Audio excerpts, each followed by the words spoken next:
Hello everyone again. My name is Fabienne Prolov. I am the Executive Director at the San Diego Diplomacy Council.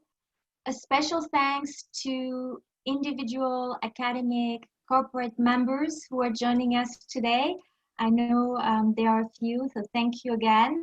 As a reminder, the San Diego Diplomacy Council is an independent nonprofit organization that connects and empowers world leaders to communicate with each other, work on solutions to global challenges, and ultimately promote peace, dialogue, and prosperity. Our objective today is to exchange knowledge and perspectives between our international experts, local experts, and you in the audience on a very important topic right now, which is climate change and sustainable energy. So first we'll hear from our guest speakers, and then we'll have a Q&A when you in the audience can ask all your questions and get answers from our experts. We invite you to send your questions to my colleague, Dominique De Leon, through the chat function at any point during the speaker's conversation. This way, she can have questions lined up for when the Q&A begins. If you have any questions during the presentations or later during the Q&A, just send it to Dominique through the chat function. Climate change and sustainable energy is a global issue addressed locally in so many different ways. So today, we're bringing you experts' perspectives from the Gambia, from Zambia, Latin America, and the United States, specifically here in San Diego. And to start, I'd like to thank Sempra Energy, who is sponsoring our Global Leaders Online Forum, and who is lending us Aaron Koch for today as our moderator. Thank you, Aaron, for joining us today. Aaron is the Corporate Responsibility and Communications Manager at Sempra Energy. And I know there are a lot of people from Sempra joining us, so we're very excited to see you today in our Zoom event. We are also excited to have Jeremy Martin joining us this morning. Jeremy is on the board of directors of the San Diego Diplomacy Council. He's also Vice President of Energy and Sustainability at the Institute of the Americas here in San Diego. I also want to thank Dr. Nilmini Silva-Stand for joining us and being part of our panelist. She's Assistant Director at the Energy Policy Initiative Center at the University of San Diego. Dr. Silva-Stand met with our international speakers in 2018, and we are so appreciative, Doctor, that you were able to be with us today again. Finally, welcome back, at least virtually, to our visitors from the Gambia and Zambia, Mr. Daudi Shimbamba and Mr. Mohamed Leroy A. Gomez. Both are university lecturers in their respective countries and experts on climate actions and sustainable energy. We're really, really excited to reconnect with them and to have them sharing their perspectives on the topic. They both visited San Diego under the International Visitor Leadership Program sponsored by the US Department of State in 2018. We are administering this program in San Diego, and by then they were focusing on renewable energy and sustainable growth. So it's really a pleasure to have them on board. And I know there'll be a little bit of a, there's an international internet connection, so we have to bear this in mind, of course. Before we begin our program, we'd like to do something special today. We'd love to learn more about you and what brings you here today. What brings you to this event in particular today? So you'll see pop up a poll on your screen. Dominique, if you can share, please take a second to answer this poll to help us to get to know you better. We'll give you 10 seconds to answer those questions. And here we can see the results. So it's interesting. I think people have different expectations, but a majority is really expecting to build their knowledge. And I can see that some people have basic knowledge, 79%. Thank you for sharing, for answering those questions. It's really helped us to, design our programs online more effectively and to address your interests and your needs. All right. Well, again, thank you for your participation, and I'm going to hand over the virtual mic to Erin, who is going to be our moderator today. Erin, the floor is yours. Go ahead. Great, thank you. I just want to make sure you can all hear me because I'm on my phone. So I see nodding, that's good. So thank you, Fabienne, and thank you to the San Diego Diplomacy Council for pulling this event together, and to our amazing panelists. I also want to thank you, thank the participants, the people who are attending this, because this is not easy, right? Ideally, we would all love to be in the same room where we could be interacting with each other in more of a normal way. And so thank you for bearing with us as we, try to continue these sorts of really important dialogues during a challenging time. So I wanted to start off today. There are so many different directions we can go with this topic, but there's sort of an overarching, issue that we are all dealing with, and that is COVID-19. And in the area of energy, the pandemic has actually had some positive impacts. Obviously that the health impacts and the economic impacts are very, very negative and cause for concern. But as far as energy consumption, it's caused a significant drop in energy consumption in a lot of areas and a significant drop in emissions. And so I'd like to just kick it off by opening up to the panel to share some of your perspectives on how energy consumption has changed in your area, in your country, and kind of, how you see this going forward. So I'll just open it up to the floor. And feel free to jump in.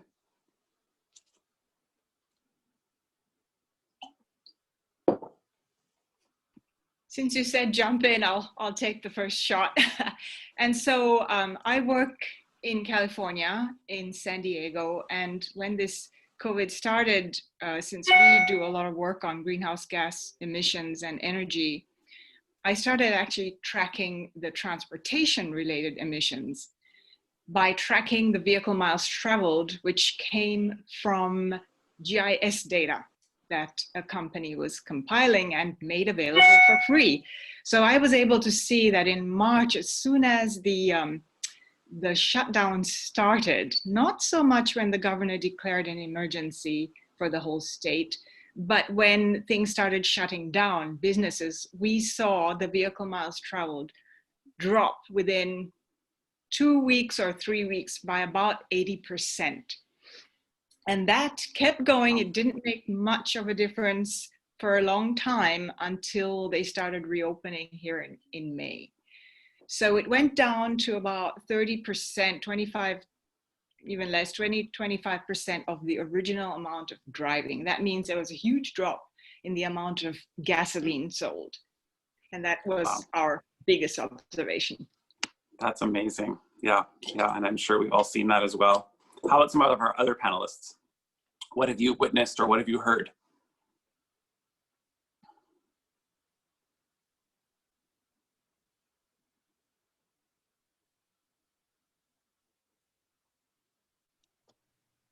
Well, I'll jump in. Just wanted to give our friends an opportunity, but just to echo what Nomini, from a personal standpoint, I live in San Diego County, and I can tell you that my personal consumption has probably dropped by exactly that same amount in terms of oil and gasoline usage.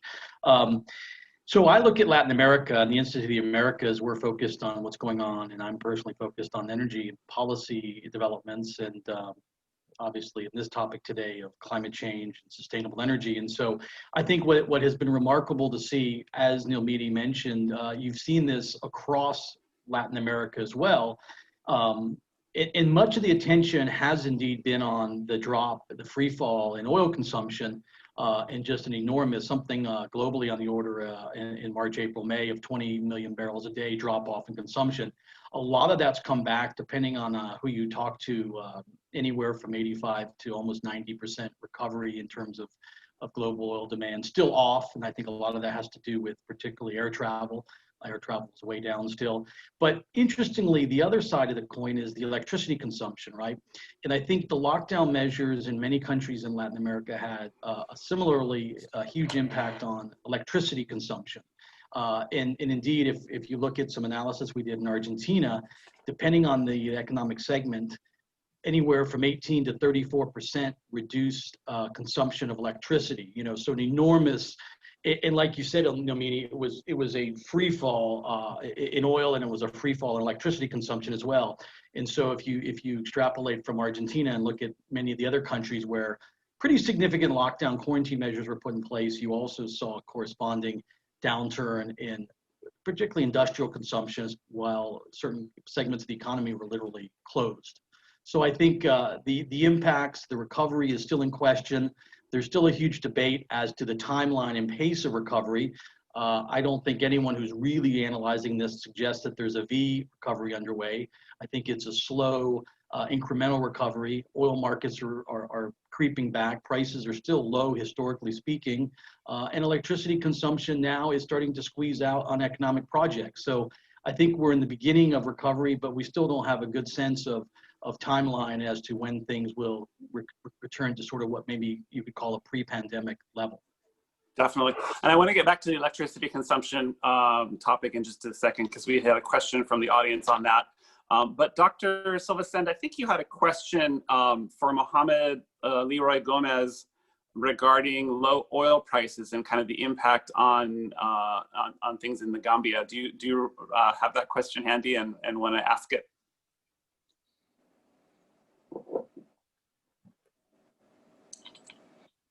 Yes, hello. Sorry. Hello, go ahead. Sorry.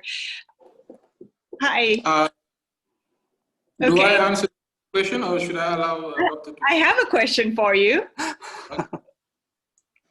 So, Go ahead. Because I think if I'm right, the electricity generation in the Gambia is based mostly on fossil fuels. And actually, I was curious from where it mostly came from. In the Gambia, how has this affected electrification and electricity production there? Okay. Well, about 98% of our electricity source is from fossil fuel, from heavy fuel oil. And about 2% is from renewable energy, a mix of wind, solar, little bit of biomass, and the country is now working on hydroelectricity. But as of now, because of the pandemic, we also have to understand that Gambia is a small country and it's a developing country, and less than 50% of the citizenry, of the population, have reliable access to energy. Less than 50%.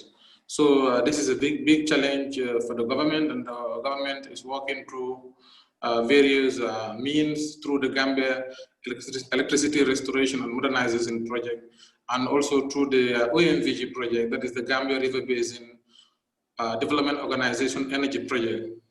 So as of now, it is true, electricity consumption has gone down because there was 3 months of lockdown, followed by the 21 days lockdown, and that lockdown should end in about on the 27th of this month. It started about in 6th of August, and on the 27th of this month it should end. And then after that, the government will let the citizenry to know what is next. Are they going to extend the deadline or not?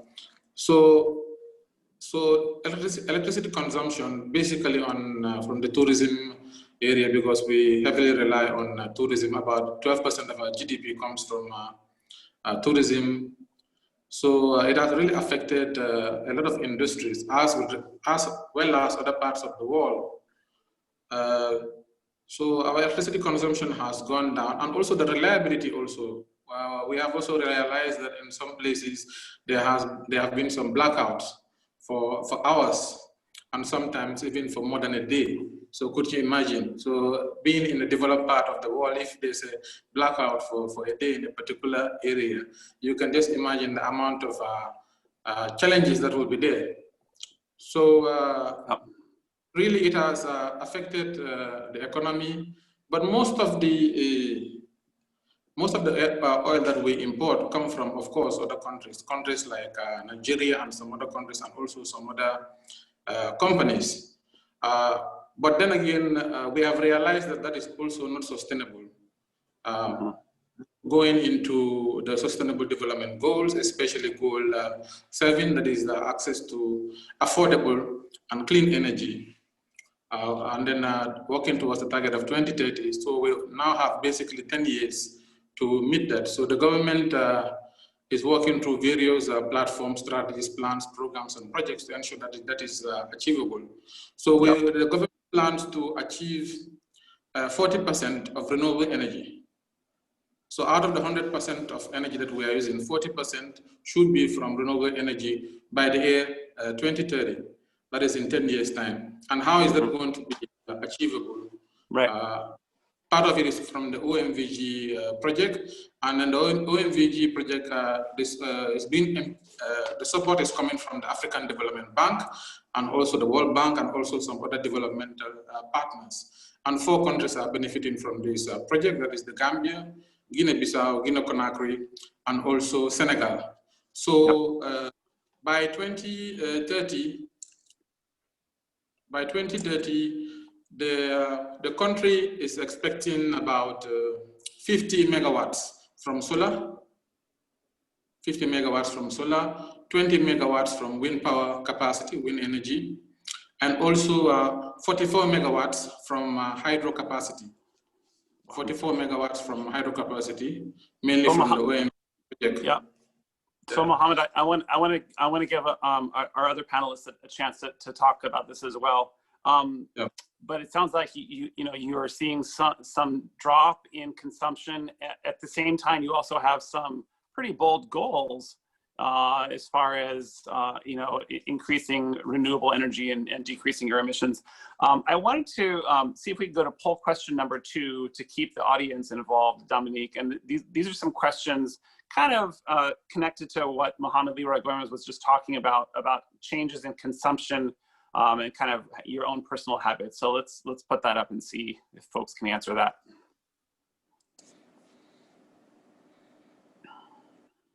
I'll give you 10 seconds to respond, and we'll share out the results once everyone has completed the poll.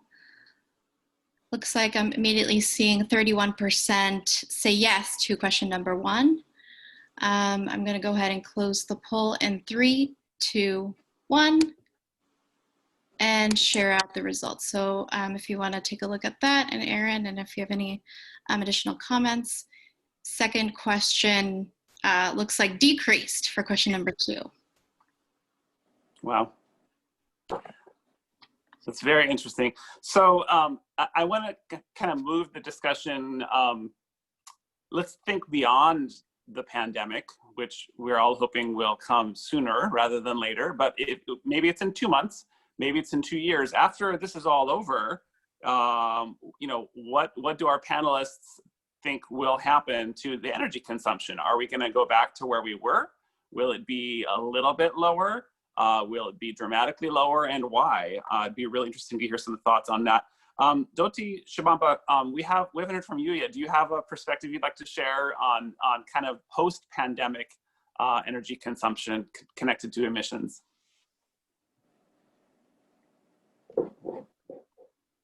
I believe he may be having connectivity issues, so he's not able to log in right now. Oh, that's unfortunate. Okay. Well, then let's open it up to other folks. And in the meantime, we're going to be opening it up to questions from the audience in a few more minutes. And so I would really encourage you to submit your questions to Dominique.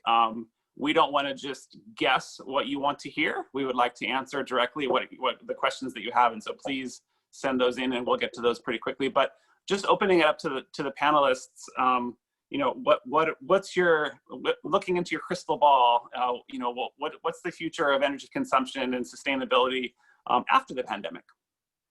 if Numini, do you want to go ahead or I'll You jump can in? go ahead. Okay. Just quickly, I think I'll throw a couple of ideas here because there is this whole debate over is the crisis and pandemic and health and economic issues accelerating or slowing down the energy transition. But I think if we step back and we think about, well, what were we talking about before we even knew what COVID-19 was? And that is climate change as the imperative for renewable energy, for sustainable energy, for energy transition, and all the ideas surrounding those different ways of looking at the global energy sector. And so if we continue to accept and acknowledge the climate change imperative, then if anything, I think the lockdown and some of the air quality gains and some of the reductions in consumption gains should only undergird that climate change imperative. And so if we talk about energy, the IEA, who, by the way, the head of the IEA, which is the International Energy Agency, which is historically the group of countries on the consumption side of petroleum, they have taken a very, very strong leadership position on green recovery and just exactly why the recovery should double down on energy transition and how countries around the world should increase, if not further embrace, their efforts to decarbonize. And part of that's because, according to the IEA, 80% of emissions are derived from the energy sector. So if we want to accept and acknowledge and deal with the climate change imperative, we need to continue to address it first and foremost via the energy sector and continuing to strip carbon, heavy fuel oil, all the kinds of, or coal, excuse me, and all the kinds of very, very emission heavy sources, both for power, but also for transport and related energy consumption. So those are sort of my thoughts going forward. I don't know if that helps frame it at all, Aaron. Yeah, I think, go ahead.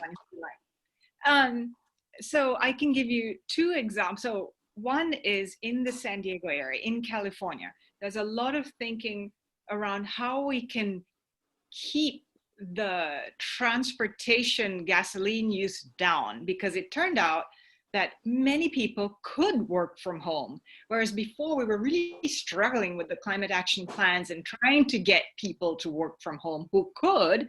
And we thought there's in our area about 30% of the people had jobs that were telecommutable. It turns out that many more people can work from home. Even those who work in the field don't have to go into an office. They have a certain amount of work that they can do from home. And so it becomes a problem of digital access. So that is an issue right now in our area that we're looking into because of trying to maintain this lower use of gasoline. The other thing that I've been following is looking much more at sustainable tourism.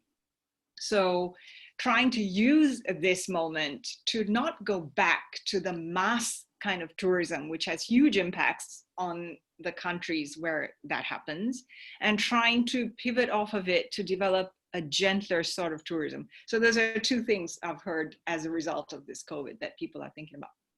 Mm-hmm. I think it's interesting to think about this from the perspective of advanced economies and developing economies, right? In places like California, we can talk about working from home, and in places like the Gambia, as Mohamed Libra Gomez shared, 50% of the population does not have access to energy. And so I think that's, it's an interesting, a bit of a dichotomy there as far as, how will different parts of the world recover from the pandemic? And I'd love to hear some thoughts on that before we open it up to questions from the audience. Just kind of the question would be, we talked about the pandemic, we've talked about energy, there's a massive worldwide recession underway. Will there be pressure on different governments to make different choices as far as, how are we going to provide energy for the people of our country, in this new environment? Actually, I don't think that, I think that the issues that we see in say, California, if you could consider that as a developed economy, the inequalities, the inequities that are coming out in California, I think that will be the same kind of inequity that you see globally. So the people who don't have access are the ones who are going to have a problem with being gentler on the environment, or with climate change. It's the same whether it's a country or a location. Those who just don't have will have even less, or it might be even harder to get to the point where the discrepancies are less. I mean, I think we're going to see a wider gap. Anyway, interesting. Okay. Regardless of whether it's world or our region in California. Sure. Yeah. Okay. Other thoughts? Jeremy? Mohammed, I don't know. Mohammed? Yep. Yeah.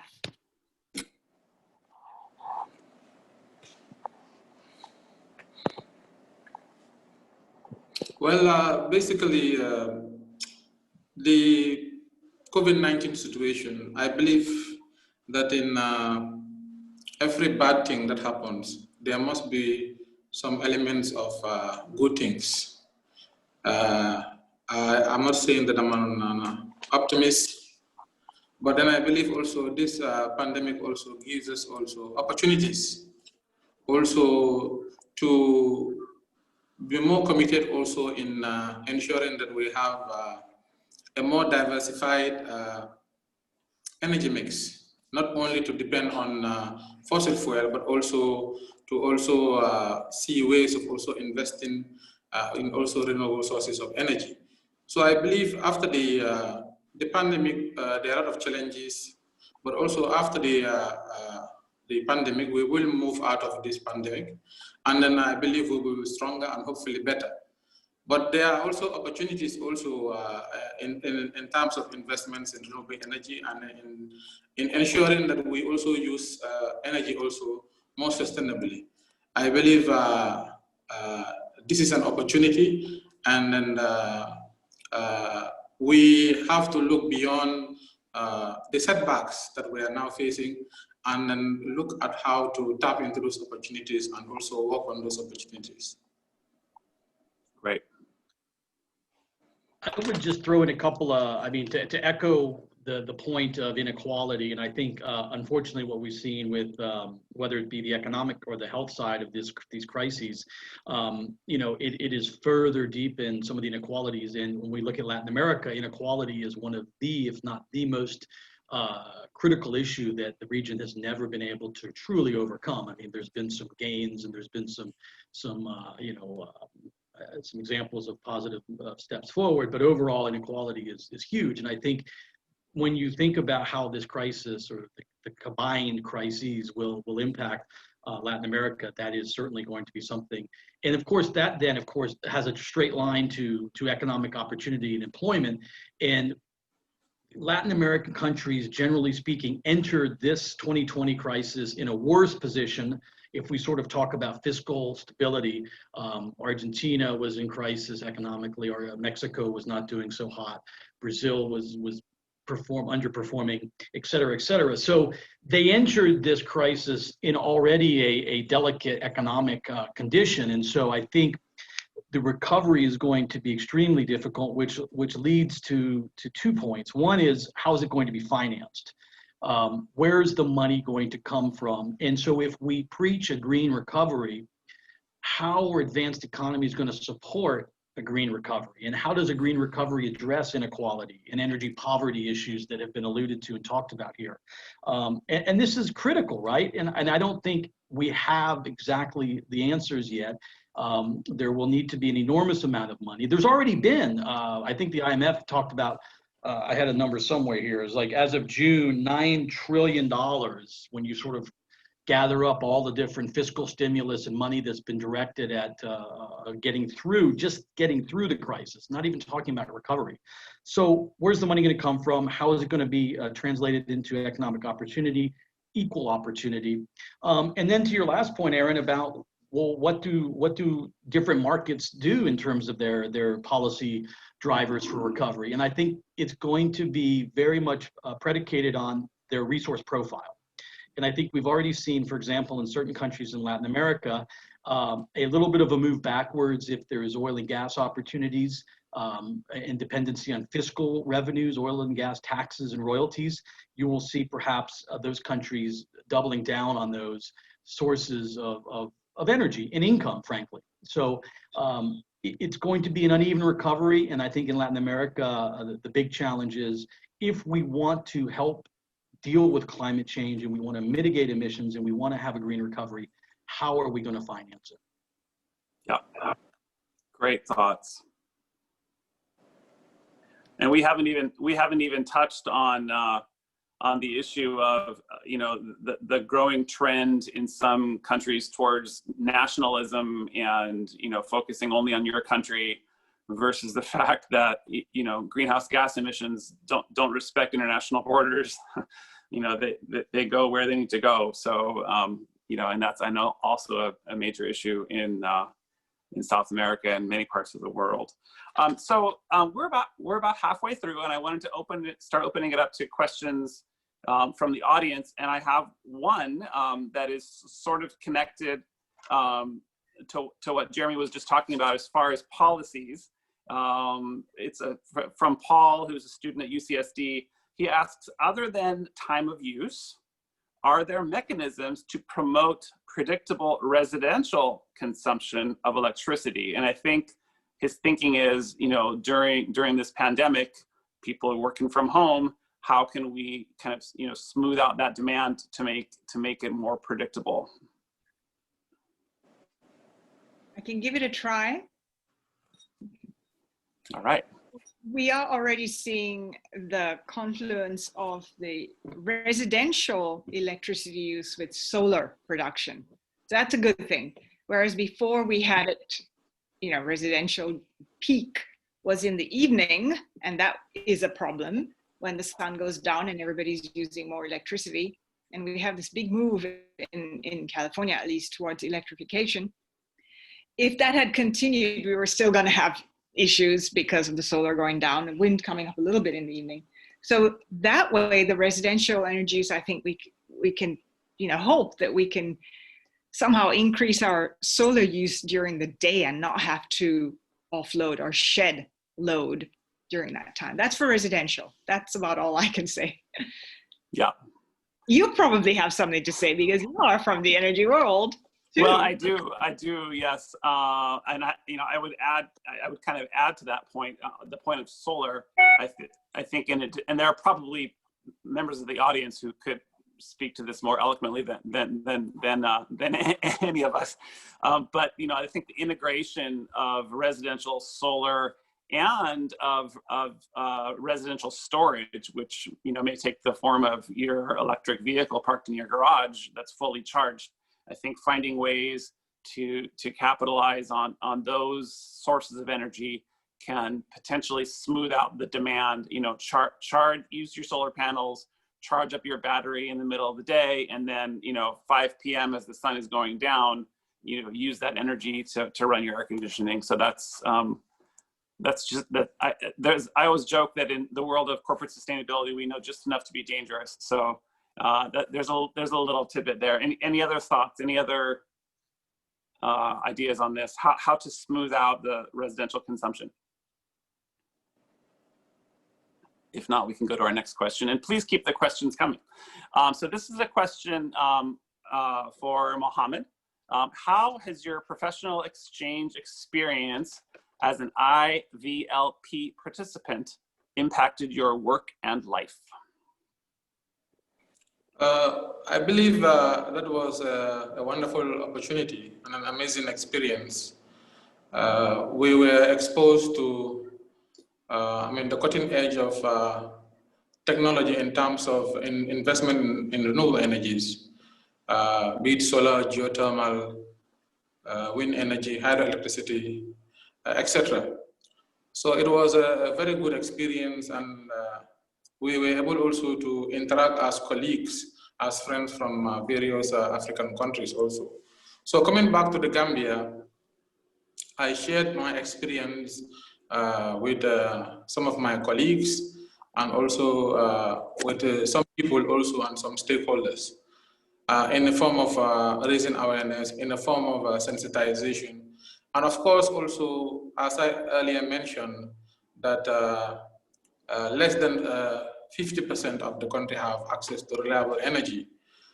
It is really a big challenge for us. And the experience that I gained during the IVLP, when I came back, I shared it. And I was also working in the project as a deputy project manager for the ecosystem-based adaptation project, which is funded by the Green Climate Fund. And it's looking into ways of reclaiming and restoring degraded agricultural land, planting of trees, creating businesses that are natural resource based and also climate resilient businesses, empowering communities to live in a changing climate and variability. So that platform in the IVLP, International Visitors Leadership Program, really gave me an idea of what is happening in other parts of the world, like the United States of America, and also coming back at our local level also to see also what we can do. So we as a small country cannot grow in that pace as the US is growing, and also as other parts of the developed world are growing. For example, you're talking about electric cars and so forth. And for us here in the Gambia, I mean, in our current level, that is just like a dream for us. It's not a reality, because of if you bring an electric car, where are you going to charge it if you don't have reliable access to energy in all parts of the country? So it's not a reality. But coming back to our level, we have a lot of sunshine, we have a lot of solar energy, and then how to see ways of harvesting that solar energy from wind, from biomass, to also, and from hydroelectricity to connect it to the grid, and to ensure that by 2020 we have about 40% from renewable energy. I believe for now that is our target, and that is the government's target. Okay, that's great. Thank you. Another question from the audience: what are the most significant sustainability energy efforts in San Diego, or we could really expand it, in your region, your area of specialty, especially as it relates to the recent rolling blackouts? And I'm sure most folks on the call are aware that California recently experienced a series of rolling blackouts that was a combination of continuous heat wave over several days and certain capacity being offline. So what are the most significant sustainability energy efforts as it relates to the recent blackout? I'll go ahead and open that up to folks. I'm going to add to that, but I'm going to pivot off to Mohammed, because I have a question for him. So San Diego, it's funny because I was talking to someone in a developing country who said, we're complaining that they had blackouts, like you said, Mohammed. And I said, actually, we have blackouts too. Guess what? So we have rolling blackouts, and on top of that, we have fires. So we have to wear a mask for both the fires and COVID. So it's sort of, double dual purpose masking. But the thing that was interesting to me is that there is this move towards electrification, because electricity can be powered by renewable sources. However, if we're going to have issues with electricity and blackouts because of more fires, because of climate change, we're going to have to rethink that or do it somehow different. And I was going to ask you, Mohammed, for your hydropower, and because you're working in the area of climate adaptation, and basically Gambia is along the river, right?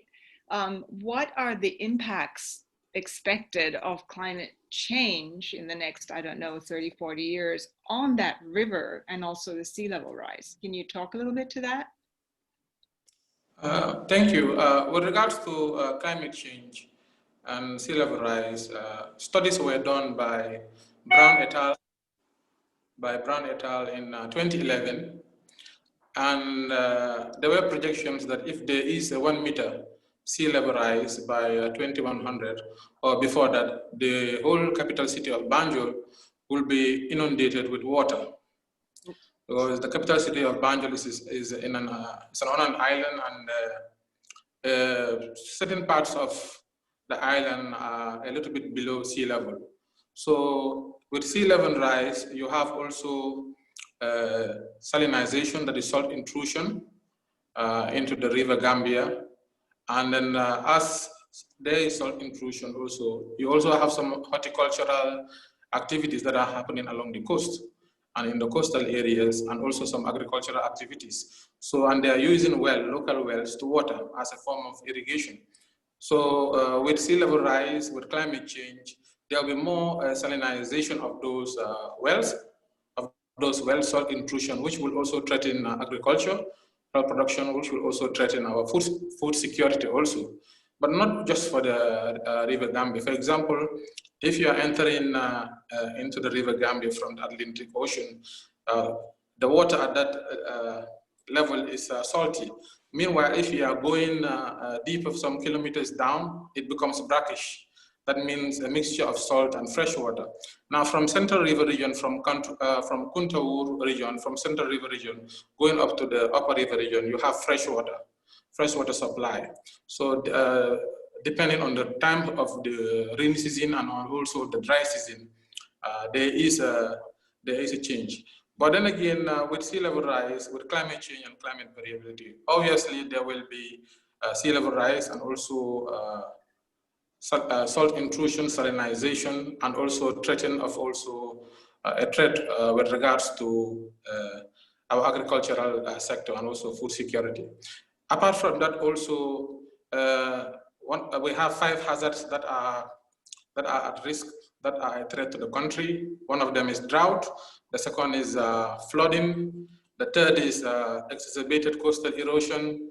The fourth is bushfires, and the fifth is bushfires, and the fifth is windstorm. So with sea level rise or with climate change, you can see that the country is exposed to all of these 5 natural hazards, especially flooding, coastal erosion, and also drought. If that happens, though, how does that affect the hydropower potential? Well, the hydropower potential, though it is the Gambia River Basin, but it is not, the hydropower potential is coming from Senegal. It's coming from Senegal, it's from a river network, not only the river Gambia, but also from Guinea-Conakry, from Bissau, and also from Senegal. And we all know that the river Gambia gets its source. The source of the river Gambia is from the Fouta Djallon Highlands. And then the Fouta Djallon Highlands is in Guinea-Conakry. So if the water level in that area reduces as a result of, for example, low rainfall or drought, that will also that can also affect also the hydropower capacity, the generation of the hydropower. If also there is also a lot of rainfall and then a rise in the river level, the water level, that can also result to a dam. That can also result to the dam that is created within those electricity power stations. They can result to opening the dam, and then a lot of water can also be released. And when the water is released also, communities and villages that are along the way in those areas can also be flooded also. Thank you very much. I think that Doti Chabamba was just able to join us. And so I wanted to welcome you, and hopefully you're ready for a question. I know you just logged on, but the question we're talking about is the most significant sustainable energy efforts in your area. What are the most significant sustainable energy efforts in Zambia? And welcome. And I'm hoping that you can talk. Maybe wow. not. I thought it was 8 p.m. my time. Well, you're on and you've joined, so yeah. Hi. Yeah, at the moment it's basically some private individuals, some private companies, some private non-government organizations, and most of the non-government organizations get support from international organizations like the DFID from UK, USAID, which fund them to kind of supply renewable energy equipment, mostly to rural communities. At the government level, we haven't really done much investments in renewables, so it's mostly private sector-led initiatives. And there are a number of non-government organizations locally, which are actually working with these funders to try and take renewable energy solutions to rural areas. Great. Thank you. That's great. We have another question from the audience on transportation. What does the panel think about alternative transportation modes? Is it viable to counteract California car culture with strong public transit options? Good question. I can tell you what people think. Let's hear what people think. Well, now that there's COVID, they're avoiding that like crazy. Right. COVID has a huge impact on mass transit, no doubt about it. Right. And in Europe, it's not that way. You know, my son lives in London and uses public transportation. So, and Germany, I mean, I'm very familiar with, and they're all back to using it. It did drop a little bit. So it doesn't mean it has to, but in California, I think it will take time to recover. But there's other options, like within cities that can increase access to bicycle and walking to areas, if that's possible. And some of the cities in our region are really looking at that more seriously. They're also looking at increasing the areas that are connected by pedestrian zones, like having zones which we were more kind of cautious about introducing policies like that. Now they've happened just because it's easier that way to deal with and letting people walk around and so on. But I think the biggest change has been the possibility to work from home. So in a place like California, that I think will become the main alternative mode choice, work from home for work. Yeah. Yeah, it's very interesting. You know, you listen to the radio in the morning and you hear the traffic report, and there's no traffic. They're struggling for things to talk about. So it's kind of nice to hear that for a change. I tell you, my favorite takeaway here in San Diego has been, you know, to Mohammed's point about the sort of silver linings of COVID. We've actually, what I call Europeanized the sort of eateries, right? The bars and restaurants have taken up parking spaces and parking lots and sidewalks and moved out because of the need to have outdoor seating for their establishments.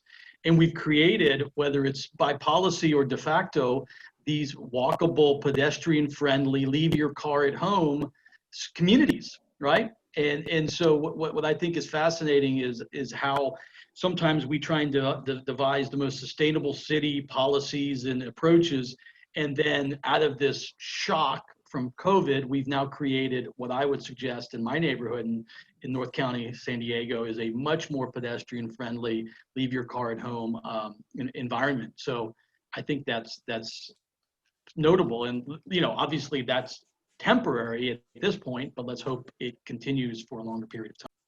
So add to that, I think it's a good thing for the Western or developed countries, because they've had to reduce vastly their gasoline use and so on, that it will contribute to greenhouse gas reduction. And you know what we were always asking the developed countries to do, you reduce your greenhouse gas emissions, and then you help us, developing countries, to deal with the impacts of the things that have gone in the past. So this might help that way to reduce greenhouse gases from the developed countries. Yes, definitely. Well, we have just a few minutes left, and I want to ask one final question, and I want to end on kind of hopefully a note of hope.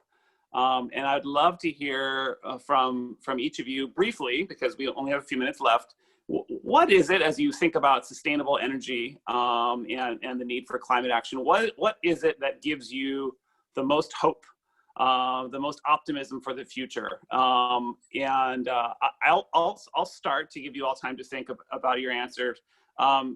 For me, it's really the potential for technology and advances in technology to play a really significant role in reducing greenhouse gas emissions. I think there are some impressive developments happening in terms of the use of hydrogen, in terms of renewable natural gas, which actually captures methane that normally would just go straight into the atmosphere and puts it into the natural gas distribution system, you know, and the continuing advances in terms of energy storage. Those are the three big ones for me that just give me a lot of optimism for the future.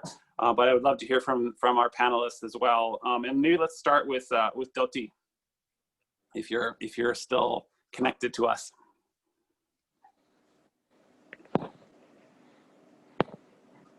We see you. I think you may be muted. I'm unmuted. You're fine Yeah, now. Perfect. So maybe one of the big ones could be following the COVID, in the post-COVID environment. We may not, countries may not have big monies to invest in coal and other dirty kind of energy. Perhaps that would be a blessing in disguise to think about renewables. In any case, there are a lot of green energy jobs that can be created in renewables. So again, we'll see how it goes, but the opportunity is big.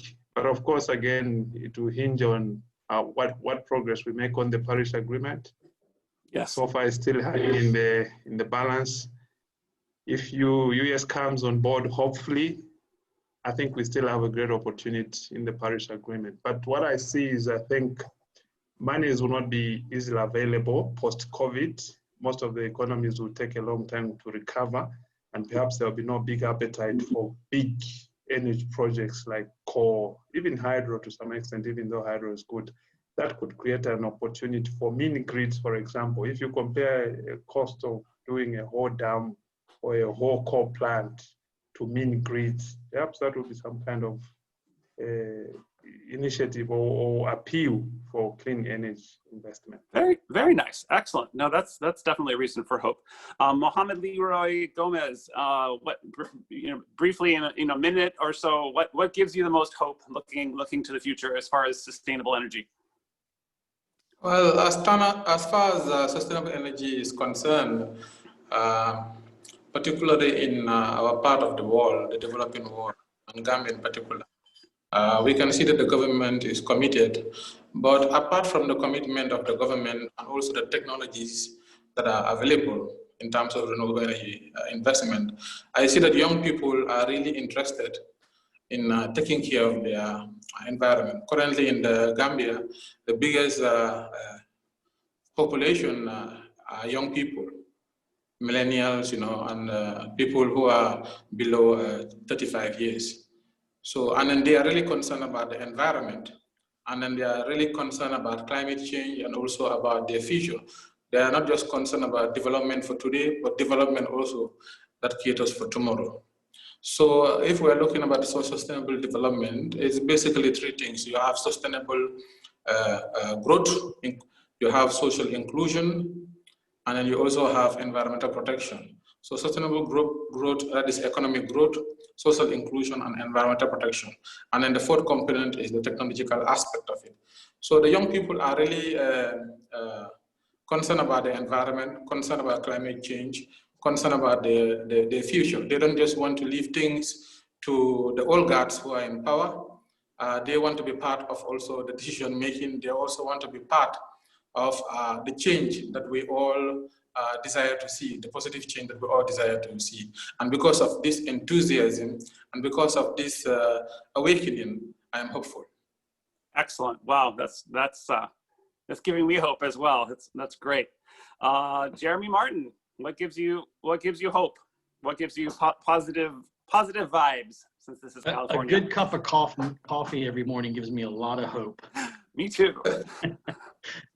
Cheers. No, joking aside, I think, you know, I always love to steal famous quotes, and I always love the Mark Twain, you know, the news and rumors of my death are greatly exaggerated.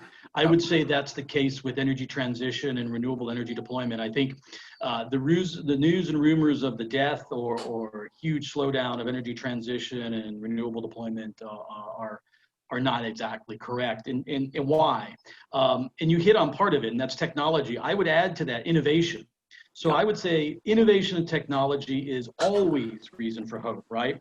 And just for a couple of examples to understand why, look at how far we've come on the competitiveness of renewable electricity, right? I mean, it's almost every other day you look at how competitive solar is, how competitive wind, you know, small scale hydro. So innovation and technology have led to a huge factor of competitiveness for renewables.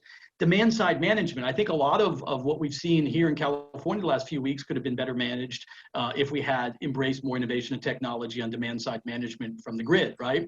I'm sure, Aaron, a lot of your company's headaches would have been better addressed if there'd been some technology implemented. Just a couple others, and I think you alluded to storage. I mean, that continues to be, for many people, the holy grail of the sector, and to really make a huge leap forward on deployment of renewables at scale, large scale, right, to hit some of these targets we're all talking about.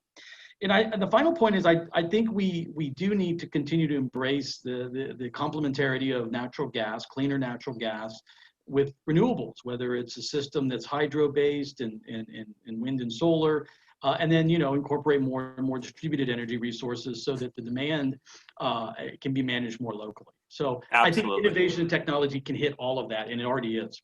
Absolutely. Excellent. Dr. Silva-Sen. Oh, I agree with all the above, but I also like to say that I fully agree with Mohammed's assessment of young people being very enthusiastic about sustainable development overall. Everywhere in the world, I kind of see that as well.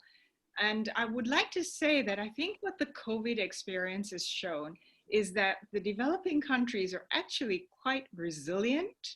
They have good public health systems, whether it's by imposing curfews or implementing military enforcement, which we do not have in the US. We do not have a good public health system, and therefore a lot of people are dying. I have not seen that in the developing countries, which gives me hope for the climate change impacts for developing countries. And that together with the young people being so enthusiastic about climate change and helping to develop innovative ideas, which I think they will bring in, like Jeremy says. I think that I'm hopeful because of the young people. So that's my conclusion. Excellent. Excellent. Well, I want to thank all of you for a really wonderful discussion. Sorry, I got to say this, stay grounded, San Diego. Yeah, I want to thank our panelists and thank the Diplomacy Council for hosting, and I'll turn it back to Fabienne. Thank you, Aaron, and thank you to all our speakers for sharing your insights today. For those of you who expected to gain knowledge during this presentation, I really hope that it met your expectations. And if not, you can still contact our speakers. Here is on your screen, their contact details. I hope you can also stay in touch with the San Diego Diplomacy Council. You can check our website or our social media, Facebook, Instagram, Twitter, to find updates about upcoming programs and events. And I want to thank also our staff, especially Dominic, Jane, Carmelina, and Becca, who have worked very hard to make this event possible. Aaron, thank you, and thank you, Sempra, for making our Global Leaders Online series possible, while all our in-person exchange programs are on pause. Really, it's thanks to the support of institutions in San Diego that we can carry on our mission. Thank you all. I hope it triggered some questions, and we've shared a lot of resources in our chat today for you to continue learning about the topic. And we hope to see you again at future events. Stay healthy and globally aware and engaged. Thank you again. Have a great day. Thank you, everybody. Have a wonderful